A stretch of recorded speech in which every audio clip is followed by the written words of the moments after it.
उत्तर प्रदेश के कानपुर में दो समुदायों के बीच में झड़प हुई, जिसके बाद पत्थरबाजी हुई। आखिर किस पूरे मामले पर क्या कहना है एडीजी प्रशांत कुमार, जो लॉ एंड ऑर्डर है, उनका पूछते हैं। सर, जिस तरीके से कल पूरे झड़प हुई दो समुदायों के बीच में, क्या स्टेटस है अभी और क्या अभी रिपोर्ट है? अब वहाँ पूर्णतः शांति है। लगातार हमारी अधिकारी पुलिस और प्रशासन के भ्रमणशील हैं। गिरफ्तारियां चल रही हैं। जो घटनाएं हुई हैं, जो उपद्रवी हैं या जो षड्यंत्रकारी हैं, उनकी पहचान जो भी वीडियो फुटेजेस वहाँ पर हैं उससे की जा रही है और बहुत जल्द ही षड्यंत्रकारियों को भी बेनकाब किया जाएगा और इस पूरे षड्यंत्र का पर्दाफाश किया जाएगा। सर, इसमें कितने लोग अभी तक अरेस्ट किए गए हैं, कितने लोग इसमें अभी इंजर्ड हैं और इसमें कितने लोगों के खिलाफ अभी तक कार्रवाई प्रचलित है? 18 लोगों की गिरफ्तारी कल रात तक की जा चुकी थी और गिरफ्तारियां हमारी टीमें लगातार लगी हैं और गिरफ्तारियों का अपडेट हम देर शाम तक देंगे, लेकिन गिरफ्तारियां आज भी होंगी और जब तक कि हम इस पूरे घटनाक्रम का को एक्सपोज न कर दें और सभी ऐसे उपद्रवियों और षड्यंत्रकारियों के विरुद्ध कार्रवाई ना कर लें, तब तक ये कार्य चलता रहेगा और इसमें गैंगस्टर एक्ट के तहत भी कार्रवाई होनी है तथा जो सार्वजनिक तथा प्राइवेट प्रॉपर्टी को डैमेज किया गया है उसकी रिकवरी के बारे में भी हम लोग इस केसेस में धाराएं लगा रहे हैं, ताकि उपद्रवियों से जो क्षतिपूर्ति हुई है सरकारी संपत्ति की या किसी के प्राइवेट संपत्ति की, उसका खामियाजा भी उनको भुगतना पड़ेगा।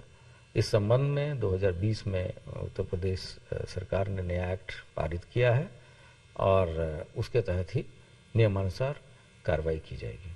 सर, इतनी तादाद में लोग वहां पर पहुंचे थे और बताया गया कि बिल्डिंग के ऊपर बहुत सारे पत्थर थे, ठेले पर भी पत्थर थे। सर, ये कैसे पहुंचे? क्या इसमें हम एलआईयू का इंटेलिजेंस का फेलियर माने कि उनको जानकारी नहीं हो पाई और इतनी तादाद में भीड़ इकट्ठा हो गई और पत्थरबाजी शुरू हो गई? वो काफ़ी सघन इलाका है, वहाँ पॉपुलेशन डेंसिटी बहुत ही अधिक है। जो लोग मौके के हालातों से वाकिफ़ हैं उनको ये बात पता है और इसमें कोई इंटेलिजेंस फेलियर की बात नहीं है।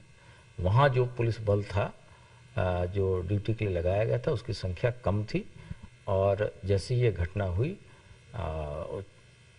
तुरंत ही वरिष्ठ अधिकारियों ने मौके पर पहुँच के स्थिति को नियंत्रण में किया और 2 घंटे के अंदर ही स्थिति काबू में आ गई थी और गिरफ्तारियां शुरू कर दी गई थी।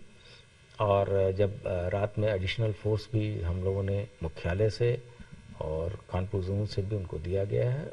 आज के दिन में वहाँ पर्याप्त पुलिस बल मौजूद है और आगे हम लोग इस केस में ऐसी कार्रवाई करेंगे ताकि उपद्रवी फिर दोबारा इस तरह की हिमाकत न करने पाए। सर, 5 तारीख को बताया गया कि इन्होंने कॉल की थी प्रोसेशन को लेकर, वहाँ तो जुलूस था, लेकिन 3 तारीख को वहाँ पर प्रधानमंत्री, राष्ट्रपति और मुख्यमंत्री मौजूद थे और उस घटना को उस दिन किया गया। क्या इसके पीछे कोई साजिश ऐसी है या इसके पीछे कोई और एजेंसी ऐसी है जो लगी हुई है जिसकी वजह से ये इंसिडेंट वहाँ पे हुआ है?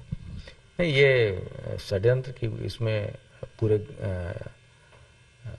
इंग्रेडिएंट्स हैं जानबूझ के, जबकि कल कोई इस तरह का कार्यक्रम नहीं था और लगातार वार्ता चल रही थी सबसे और वहाँ के धर्मगुरुओं ने भी अपील की थी। आपने देखा होगा खुद वीडियो पे वो लोग उनके साथ भी बदतमीजी कर रहे थे। तो ऐसे ये स्पष्ट दर्शाता है कि कुछ तत्व ऐसे हैं जो कि जिनकी मंशा शांति व्यवस्था भंग करने की ही थी और जिसमें वो पूर्णतः सफल नहीं हो पाए।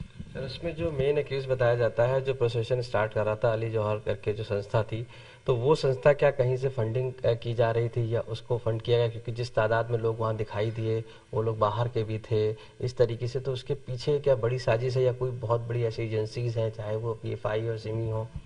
ये सभी चीज़ें विवेचना का प्रश्न है। इसमें इस स्टेज पे और तत्काल कुछ भी बताना उचित नहीं है। जब चीज़ें परतें खुलेंगी या जब पूरे षड्यंत्र बेनकाब होगा तो हम चीज़ें प्रेस के साथ शेयर करेंगे। सर, इसमें एक बड़ी बात ये आ रही है कि ये जो प्लानिंग हुई, जिस तरीके से आह्वान हुआ, वो एक मात्र एक जुलूस था, उसके बाद ये क्रिया हुई, यानी कि इस तरीके की प्रक्रिया शुरू हुई। तो क्या पुलिस को पहले से इस जुलूस की परमिशन थी कि नहीं थी, प्रशासन से ली गई थी कि नहीं ली गई थी? और जब इतनी तादाद में लोग वहां आ गए तो फोर्स की कमी हुई, किस वजह से हुई? आखिर ये लूप होल किसका मान रहे हैं आप, या इसके पीछे किसी षड्यंत्र मान रहे हैं कि अचानक इतनी तादाद में लोग आए? इस तरह की कोई जुलूस की परमिशन नहीं दी गई थी। वहाँ फोर्स भी डिप्लॉयड था और जैसी संख्या भीड़ की संख्या ज़्यादा बढ़ी, भीड़ ने मौके से जो हमारे पुलिस बल था उसने अतिरिक्त पुलिस की डिमांड की, अतिरिक्त फोर्स की डिमांड की और 10 मिनट के अंदर ही पुलिस आयुक्त स्वयं अपने सहवर्ती स्टाफ के साथ वहाँ मौजूद हुए और भीड़ को मिनिमम आवश्यक बल यूज़ करते हुए तितर बितर किया गया और उसके बाद से स्थिति सामान्य कराई गई। सर, लेकिन सोशल मीडिया पे लगातार चल रहा था, 2-3 दिन से लोगों को आह्वान किया जा रहा था, उस पर भी कुछ मॉनिटर नहीं किया गया और फाइनली ये हुआ कि सब एकजुट हो गए। तो आपको लग रहा है कि सोशल मीडिया पे मॉनिटरिंग की ज़रूरत थी या है, या आपको लग रहा है कि वहाँ पर कहीं किसी तरीके का लूप होल हुआ है, क्योंकि लोग मोबाइल से कनेक्टिविटी से जुड़े रहे, मोबाइल से सर्विलांस पे नहीं लगाए गए, एलआईयू ने गलियों के अंदर में घुस के नहीं पता किया कि क्या हो रहा है, क्योंकि लोग लगातार गलियों से ही निकल रहे थे, ईंटें पत्थर चला रहे थे?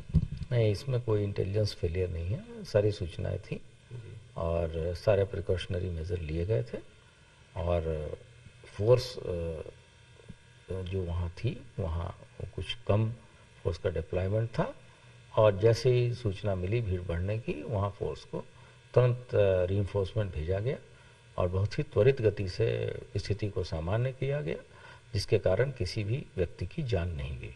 सर, आखिरी सवाल है, अब वहाँ पर क्या क्रिया हो रही है? क्या फोर्स को और बढ़ाया गया या कोई एक्स्ट्रा फोर्स बाहर से लगाया गया? हाँ, यहाँ से मुख्यालय से 3 एसपी स्तर के अधिकारी भेजे गए तथा कानपुर जोन से उनको अतिरिक्त सिविल पुलिस बल, जिसमें कि क्षेत्राधिकारी, सब इंस्पेक्टर और कांस्टेबल शामिल हैं, उनको मुहैया कराया गया। ठीक है सर, थैंक यू। तो ADG law and order Prashant Kumar ji साफ तौर से माना है कि पूरी तरीके से इस मामले की इन्वेस्टिगेशन की जा रही है और जो भी आरोपी हैं उनको बख्शा नहीं जाएगा। इसके साथ साथ प्रॉपर्टी सीज की कार्रवाई भी की जाएगी।